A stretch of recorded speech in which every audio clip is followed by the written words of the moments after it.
whenever producer Chrissy gives me the camera. Okay. I wasn't sure if that was the pause finger up or the go Just finger up because they look pretty darn similar. They are. So. They're a little similar. They are so similar.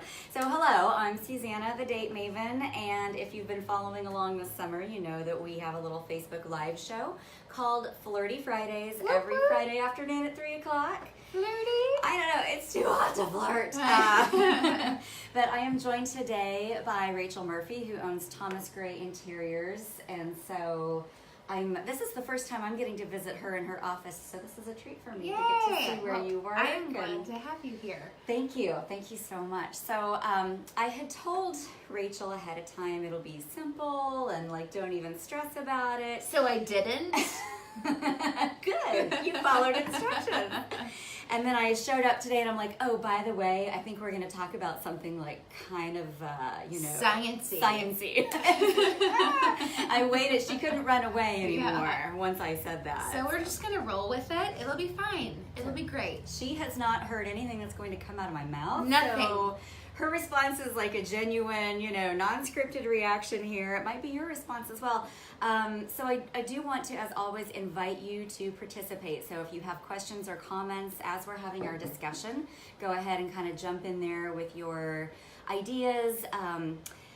Sometimes the things that I bring to Flirty Friday are things that didn't come from social media, but rather that came from conversations I'm having with my coaching clients. Okay. So that's one of the ways we kind of harvest ideas. Before we jump into that, though, I do want to say a little bit about what you do because I feel like you might be one of the best kept secrets in Wichita, and I think we need to change that. Sometimes I feel that way, like I'm one of the best kept secrets in Wichita, Kansas.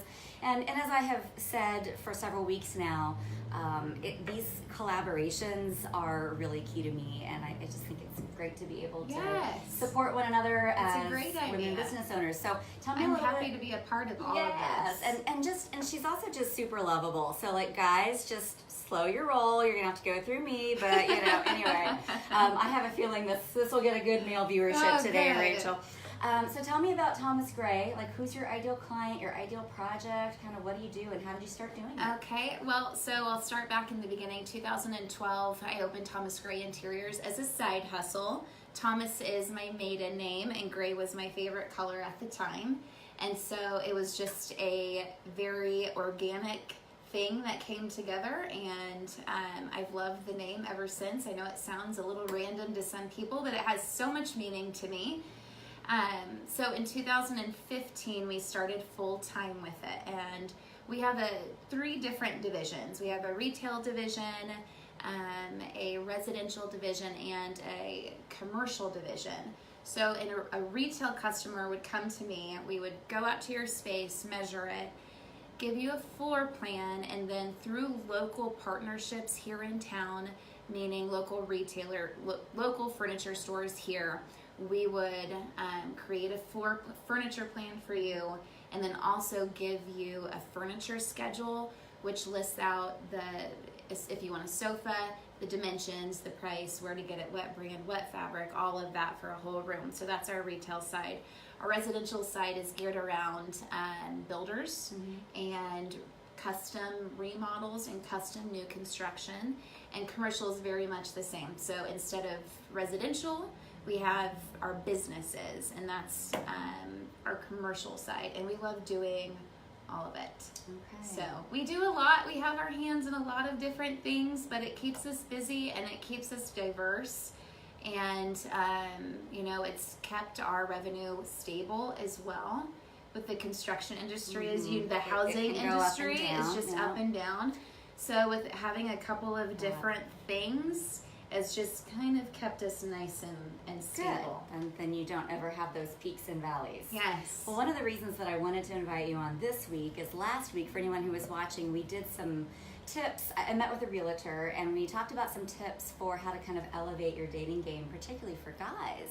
And if you were watching last Friday, you remember that how to sort of do a mini makeover in your home to make it a little bit more welcoming to a woman, assuming that at some point in the dating progression of things, you might go out for beer or wine for a first date, or dinner or lunch for the second date. At some point, if you're really kind of vibing with that person, you are going to want to invite them to your home. Yes. And so there are some things that men in particular can do to kind of not necessarily feminize the home at all, because we still want it to be very masculine and very representative of their personality, but to just really let women know that I pay attention to things. Yes. I keep things up. I keep things Absolutely. maintained, and it's clean, and she's going to feel more comfortable and just more able to emotionally connect with a man if she's not looking around going, oh my God, dust bunnies everywhere, and your dirty Dishes underwear in is the on the sink, yeah. and oh my God, he has a black leather sofa. Yeah, Get me out of and here. you know, not to make any sweeping generalizations, but I mean, we've seen our share of those homes. There's a lot of them out there. Get rid of them. Yeah. So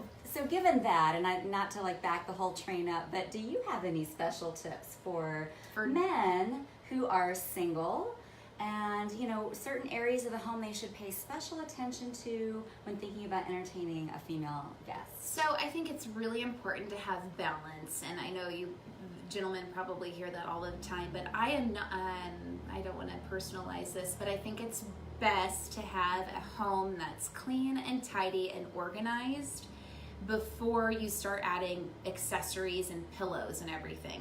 I like to see a very masculine space for men mostly. But I think it's more than anything, a good space for a man looks like tidiness. It looks like he thought about what he's going to put in his home. And if he could tell the woman, you know, if he's bringing somebody into his home, if he could tell a date here about a picture, I mean, I think that would be a great, I mean, touch on that. Yeah. I think that's a very approachable thing. Yeah, I agree with you. Knowing something about the things you own means a lot more to a lady. Absolutely. You can tell when a home's been completely decorated by a professional decorator, Right. and he had nothing to do with picking anything out, and there's nothing wrong with that, but there's a more generic feel, and you don't learn anything about who is he. Absolutely. Whereas if he can tell you about, this is the art I got, and I got it at this art festival in Kansas City or whatever, that's just more meaningful. Yeah, I agree. All right. Okay, so we will tidy up that topic, because that's not really today's topic. It's about science It was today. it was a total PS from last week. So shifting gears a little bit, and by the way, we've got some ladies who are off camera, and I'm hoping they will flag me if anyone has comments we need to know about. So earlier this winter, probably when it was too cold out to really do anything social, I watched a movie called The Female Brain. Have you heard of it? I have not. All right, so it's, I think, starred and was written and produced by Whitney Cumming, who's a comic. Do you know who she is? I do know that name. Okay. So she's like this beautiful, you know, tall brunette, smart, funny. I mean, probably what I'm thinking is the total package. I'm not sure how old she is, maybe her 30s, maybe about 40. And so I'll be honest, and I'd be curious to know if you're watching, if you've seen it. It's probably not going to win any awards, but it did really get me thinking, because she brought up a lot of topics that my female clients see, well, and my male clients too, really, because they're on the other end of this equation. You know, those questions about, why do women do this, or why do men do that? Why do women think this way, act this way, feel this way? The feels, all the feelings. And so in this movie, Whitney Cummings plays a female researcher, a scientist, and she studies the differences between the male and female brain. And then she pretty much lets all of her findings dictate her life. So needless to say, she has a very sad, lonely, non-existent dating life, because frankly there is such a thing as knowing too much, and if we really understood all those differences, we'd probably just like crawl under the pillow and like give up. So and that's how she lives. So if we understood all between men and male and female, that we would just give up. Yeah. So maybe it's better to have a little mystery there. I'm going to unpack a little bit of the mystery, but not all of it, because I don't want to ruin things. So one of the things that came out of that for me, and I've been interested in brain science as it relates to mating and gender relationships for many, many years. I'm not a neuroscientist, so please understand this is a little bit just my secondhand understanding. But what they kind of call the primordial neurobiology, which is really understanding what our brains were before we evolved to what they are now, that's interesting to know. However, it doesn't mean you can necessarily control those responses. So if something happens that causes you a lot of anxiety or panic or fear, there's a certain like neurochemical response that's going to happen in your body that you go into fight or flight, right? Okay, So yeah. So we want to think that we're really in control, and then sometimes it's really humbling to learn that we're not. We're less in control than we think that we are. And so one of the things I wanted to do is look a little closer at that primordial neurobiology, sorry to use ridiculous words like that, and why it matters for dating and relationship. And so one of my things I kind of nerd out on is I like learning about evolutionary psychology. Okay. And so some of those folks will write about how in prehistoric times, women had to depend upon social connection in order to enhance their chances of survival, as well as that of their offspring. Yes. So think about social connection. That's like your tribe, your bonds, your relationships. It could be with women. It could be with a male. It could be, maybe with the father of the offspring, that kind of thing. Whereas men had to rely more on aggression and competition. Interesting. Yeah. So do we see any remnants of these things in modern day? Not at all. Not even a little. We do, actually. All right. Yep, we do. Yeah. So sometimes when you're thinking about, why is that boy being so irritating? Or, oops, I think we just went sideways. I pounded on the table and it just caused an earthquake. So that might be something to just kind of pause and think about. That these brain scientists have also told us that women's brains are a little more sensitive to threats and to the idea of risk than men's are. And that's because that there's an area of the brain called the amygdala. Some people pronounce it amygdala. I think it's more commonly called the amygdala. In case I'm like finishing any bets here. In case you have a bet on a beer writing on this. Anyway, in our brains, that is a little bit more of like a fine-tuned and bigger part of the brain. Mm-hmm. So that's why we have a little bit more of that red flag kind of response in the face of danger. And I think this is important for men to remember. So a lot of times when I'm looking at like a man's online dating profile, he's like, I'm looking for adventure and spontaneity and blah, blah, blah. And a lot of women will say they're looking for that too. Yeah. But the male doesn't perceive them as being adventurous and spontaneous.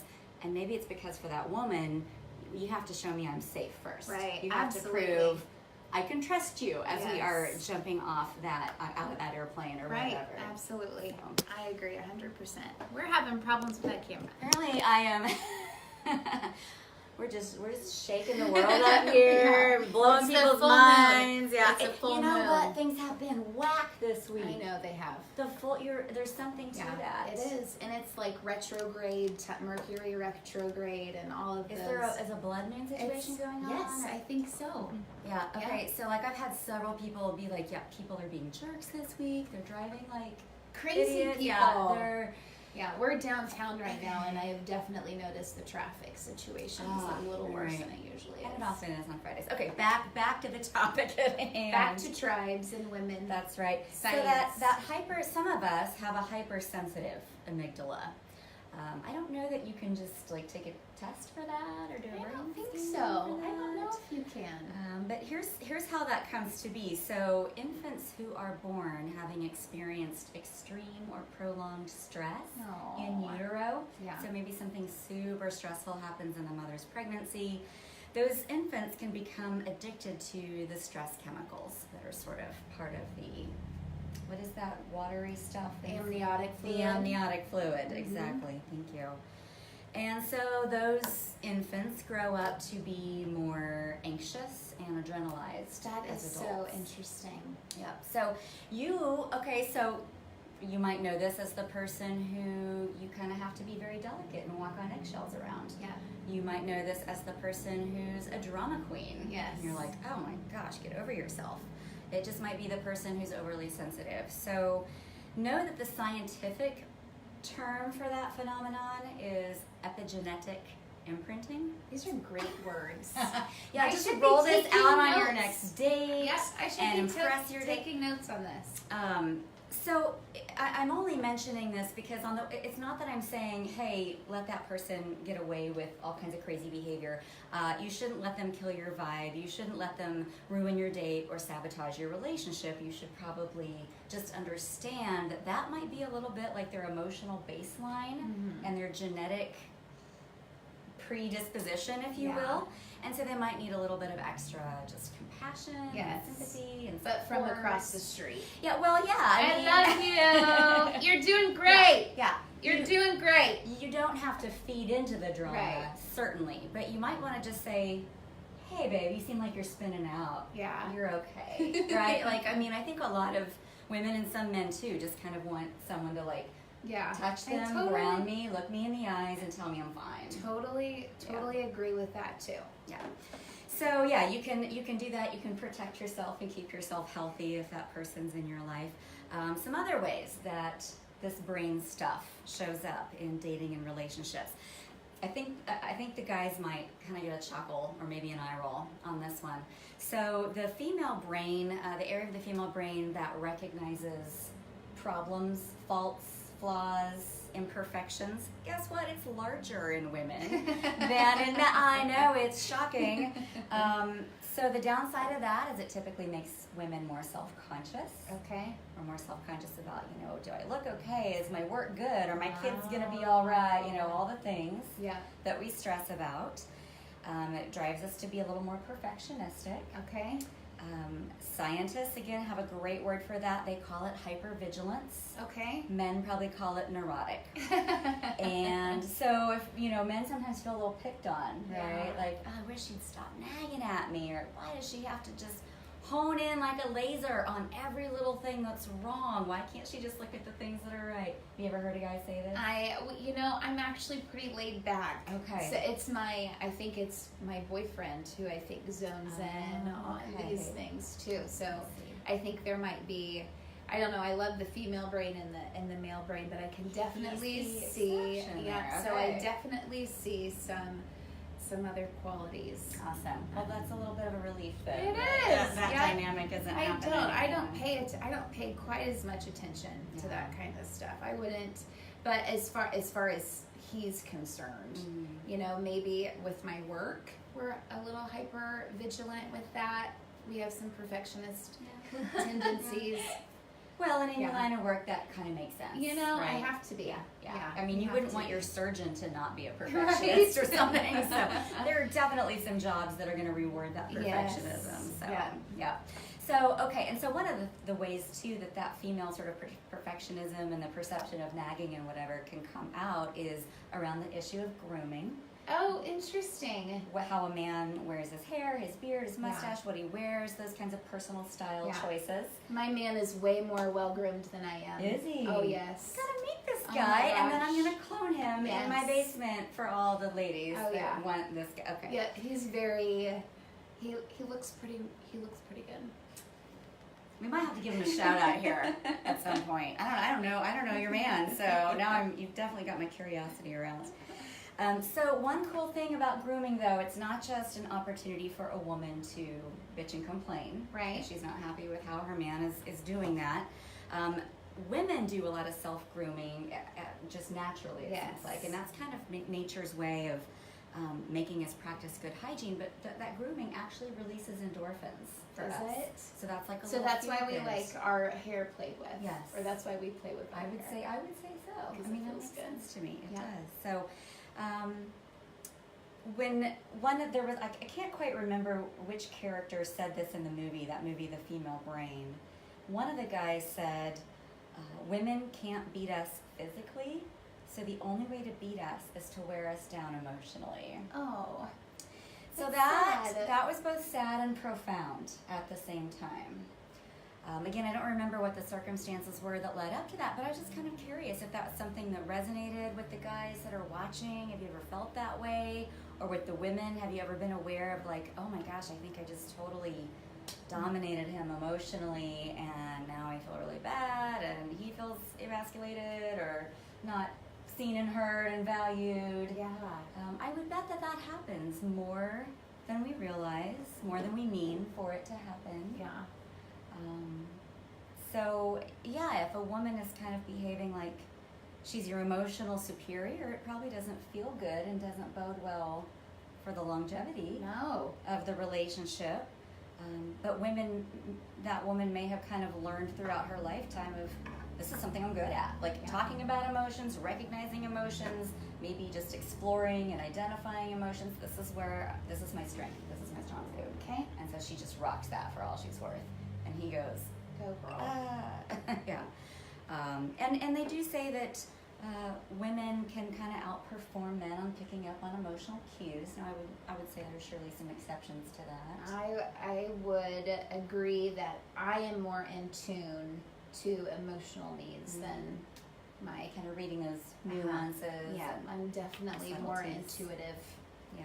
Yeah. And even from infancy, I think they've done studies with babies showing that female infants can read things like anger and fear and sadness on caretakers' faces a little more readily. However, I just want to go on the record as saying that men, your feelings are just as valuable and varied, I know, as women's. It just may be that there isn't the pattern of articulation that there is for women.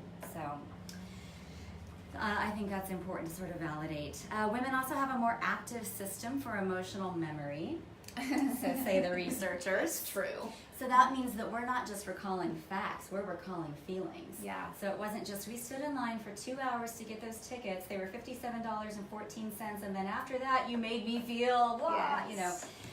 So it's remembering all the data points plus the feelings and the emotion connected to it. Yeah. And I know that there have been many times in my life when I could go back in my history and I could access an emotional memory with Google-like speed, like search engine-like recollection. And the guy was like, like they just don't know. Like they're just like, how did she pull that out of nowhere? Yeah. Like how do you even remember that minutia? Yes. You know, and then it's just very overwhelming because you can't go toe to toe there. But sometimes it's a very visceral thing. So those memories are like in the body, right? Right. So maybe there's a sight or a sound or a smell that triggers that. I don't think I'm great with remembering what happened, but I think, like you said, my body remembers it experienced something that we'll say traumatic, and then I'll have a negative reaction to it, but sometimes I don't know where that's coming from. Yeah.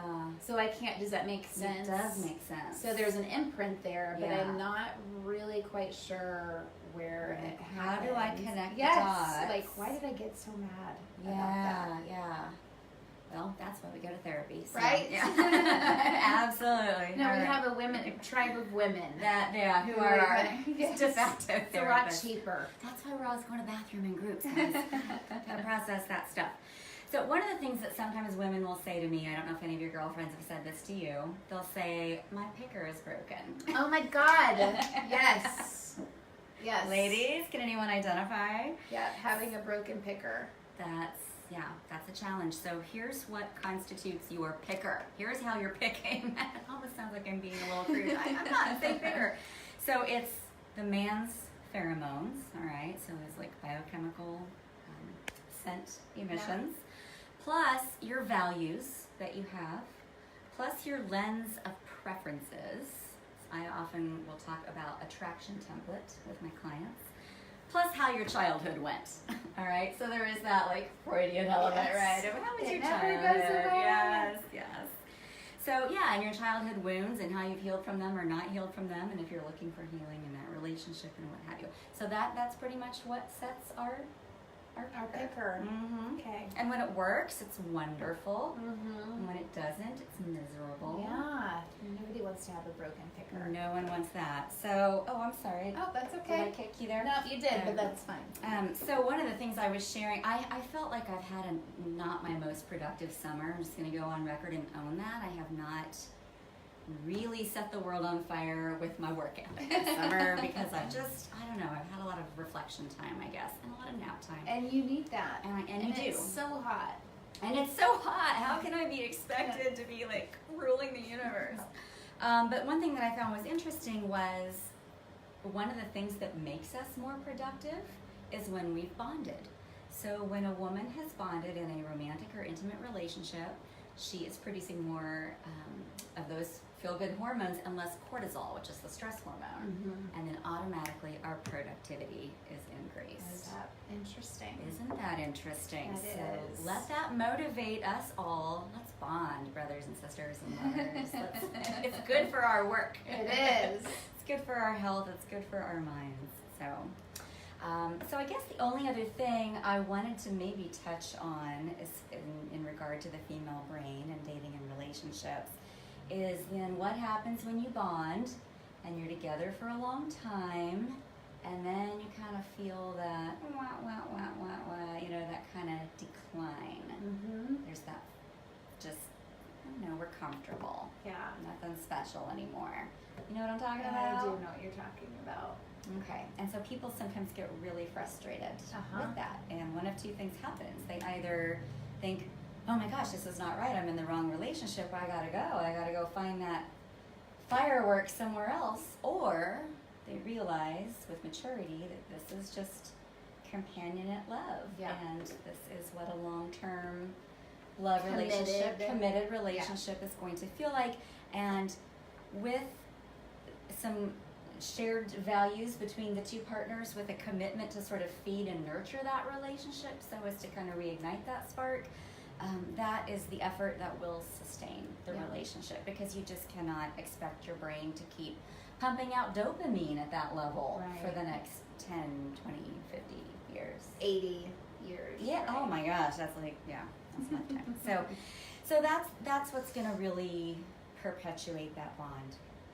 So, Producer Chrissy, any comments from audience members this week? Good, bad, or otherwise? Yeah, Jason Jen gave you a thumbs up. Thanks, Jason Jen. And Brad Anderson. Woohoo! That's my man. Is that? Oh my gosh! That's my well-groomed man. Now you're filling in the gaps for me. So I know him, and then I know you, and now I know you together. Okay. He said, when you were talking about the movie, when you were explaining it, he said, that sounds a lot like Rachel. Oh, I think it's gonna be interesting in your house tonight. All right, you two. So your homework is to go home and talk about this over wine. I'm interested to see what he thinks is true for me, where I think it's true for him. Yeah. We need that player's card. Oh, you know what I mean? love it. That not me, not it's him. Yeah. We need those. Very fun. All right. Well, It'll be fun. You two rendezvous on these topics and then get back to me on Monday. These are great. These are great. Yeah. This is a great little. It's very interesting. Yeah. It is. Well, but I do think there is crossover. Yeah. You know, I do think there's masculine energy and female energy, and I think men can have some female energy, and I think women can have masculine energy. I think I sometimes have a tendency to have a little bit more masculine energy than I do feminine energy, and so I can identify sometimes with how the man is feeling in this in this movie too. But I think I'm gonna watch it. Okay. All right. Well, like I said, it's not going to be like 5 stars, but I guarantee you it will be good conversational fodder. And sometimes that's just all we need, because the worst thing that can happen is that men are over here going, why are women so crazy? And women are over here going, why are men so unreliable? Why are they all dogs? And then everybody's making generalizations about each other. Yeah. And those stereotypes just don't serve I think your that's relationships. I would end on that. This is a great conversational movie, but don't forget we can't put people in a box. Yeah, good stuff. All right, so thank you very much for watching this afternoon, and we will be back with another Flirty Friday Facebook Live next Friday at 3 p.m. And I think we are talking to the escape room people, maybe? So be sure to send in your questions or comments in the meantime. Susanna@thedatemaven.com. If you are liking and benefiting from this Facebook Live show, please share it with your friends. And if you want additional, deeper dating tips and trends, as well as invitations to special events, just go to thedatemaven.com and you can sign up for my free blog feed there. I will send that out once a week, and that way you can definitely stay in the know with what's going on in the Wichita, Kansas single scene. All right, thanks so much again to Rachel for hosting this week, and I'll see you next week. Mwah!